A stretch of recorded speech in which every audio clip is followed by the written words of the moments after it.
This is Maxine Scheer with Aero-News, and we have the pleasure of speaking today with Nancy Spielberg, who is the producer of Above and Beyond. Welcome to AirVenture. I'm thrilled to be here. This is just an incredible, incredible event. So tell us about the movie and why you're here at AirVenture.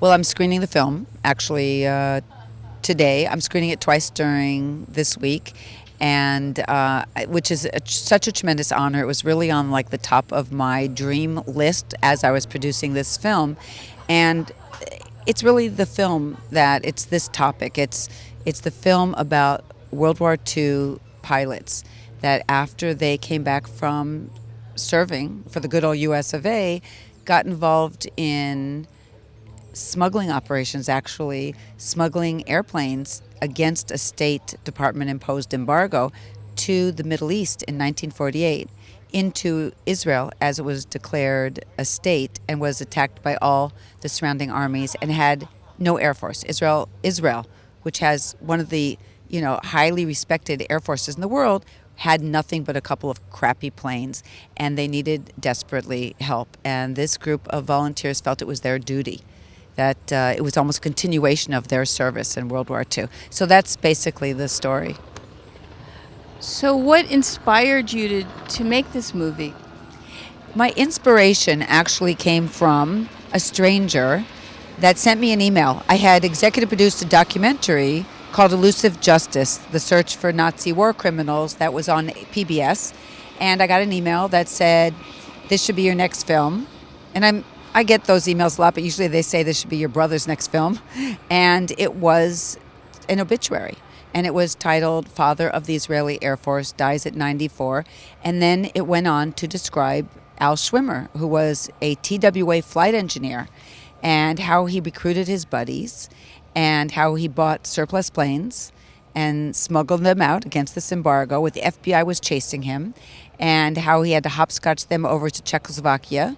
The Czechs had sold Israel Czech-made Messerschmitts, which these Americans and pilots from all over the world, it wasn't just Americans, but my story is the American one, they disassembled them and they stuffed them in the back of C-46s, flew them into Israel, reassembled them literally as the Egyptian army was knocking on Tel Aviv's door.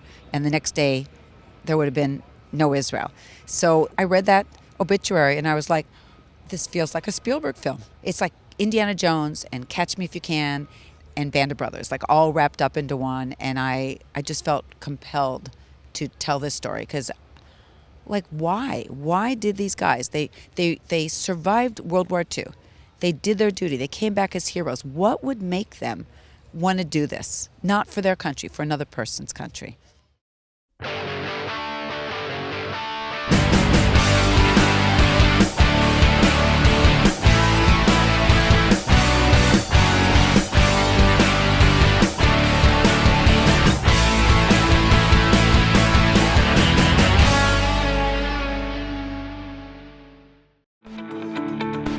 Now certified, Aspen Avionics single-band ADS-B, ATX-100, and ATX-100G transceivers are the next-gen ADS-B solution that provides the features pilots need while keeping flyaway costs low. Check it out now at aspenavionics.com. Your brother Steven Spielberg has made some very important films in the aviation world. And how did what you learned from him influence how you made this movie? You know, as much as a little sister doesn't like to listen to her big brother when he tells you what to do, and actually, but I did. I learned a lot, and I think from him and my father. My father was Army, but he flew in B-25s. He was part of the Burma Bridge Busters bomb squadron, and he was doing radio communications. And I watched how my brother, I think after Schindler's List, collected these visual testimonies, and I saw the power of that as a teaching tool. And all of that generation, if we don't grab their stories now, we will lose them. And when you hear it from the horse's mouth, it is so powerful. And, you know, every plane has a story, and every person that flies in a plane has a story to tell. So that really inspired me, and I guess in that sense I followed after my brother's example of collecting visual testimonies that were accurate.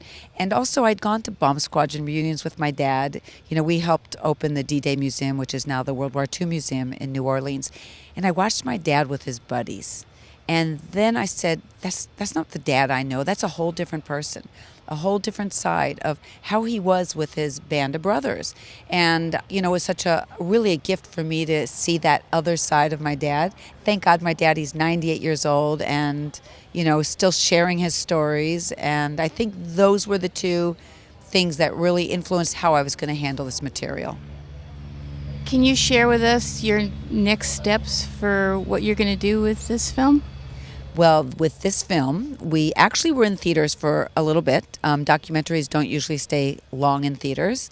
We will be on Netflix in August. We are starting iTunes International on the 24th and Amazon, and DVDs will come out October 13th. So we will be available, more to the public and internationally. And we're working to get it into schools and colleges and aviation institutions and, just get it out there as best as we can. Do you have any closing remarks you'd like to share with the audience here that watches Aero-News? I'm in awe of people that have such a deep-rooted passion. And everybody's so nice, which I'm so glad. Because I really was a little nervous being here because I'm a newbie. And when I was handling a topic that is so precious to so many, I really hope I got it right. And I worked with aviation consultant Jeff Thomas, who I love, and he introduced me to Steve Hinton out in Calancino, and I was in Camarillo, and I was in Duxford and Imperial War Museum, and I was in Farmingdale. I met all these wonderful guys, and they wanted to bring me in and teach me. They wanted to teach me about the planes, and I really needed that, and I'm so appreciative of it. So here I'm sort of trying to take it all in. So I'm coming back next year because this isn't fair. You need to ingest a lot here. Well, Nancy, you clearly have the aviation passion, and thank you so much for coming to share Above and Beyond with us. Thank you.